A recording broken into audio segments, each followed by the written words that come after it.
Hi, and welcome to Castanet's Week in Review. I'm Nich Johansen with your top stories from this past week. A 21-year-old man was shot and killed in Oliver last weekend, and friends of the young man identified him later in the week. Noah Zakal was killed Saturday night around 11:30 p.m. at a home on the 6000 block of Sandpoint Drive. Police have said the shooting was targeted and the investigation is ongoing. Police have not disclosed any information about the suspected motive for the shooting, or if there are any suspects at this time. The man who was repeatedly punched by a Kelowna RCMP officer during an arrest last month has filed a civil lawsuit against the officer involved. Constable Siggy Petrazak was caught on camera punching Tyler Russell near Water Street on May 30th, while two other officers struggled to arrest Russell. The suit claims Russell refused to exit his work vehicle to provide a breath sample to the officers, as he was not in violation of any laws, which led to the struggle. Russell has not yet been charged with any crime relating to the incident. He claims he suffered cuts and bruising to his face as well as damage to his nose and ribs. Petrazak has since been put on desk duty as the RCMP investigate the incident.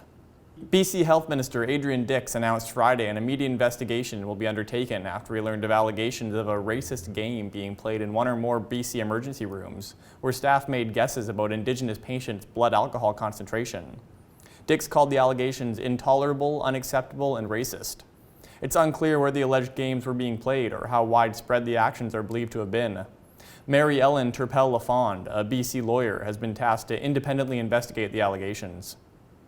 A horrific crash on Lakeshore Road closed the road to traffic Thursday afternoon and evening and left the driver of the single vehicle involved with serious injuries. Just before 4 p.m., the driver of a white Pontiac lost control on Lakeshore near Crichton Road and struck a telephone pole with so much force the car was split in two. Police have said speed was likely a factor in the crash. For the second time, Curtis Sagmoen was sentenced Friday for assaulting a sex trade worker, and once again, he will serve no additional jail time. In December, Sagmoen was found guilty of running over a woman with a quad on his Salmon River Road property in August 2017. While he was sentenced to 5 months for the assault, he was given credit for pre-sentence custody and walked free.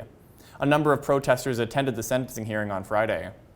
Yeah, I feel that justice, again, for these victims has not been served, and with respect to, this occurring, in society, that people can just, do these aggravated crimes of assault against women, and they're not going to get very much, they'll get 36 months probation. The remains of 18-year-old Tracy Genero were found on Sagmoen's Salmon River Road property in October 2017, but no charges have ever been laid in relation to her death. That's it for this week's Week in Review. For Castanet News, I'm Nich Johansen.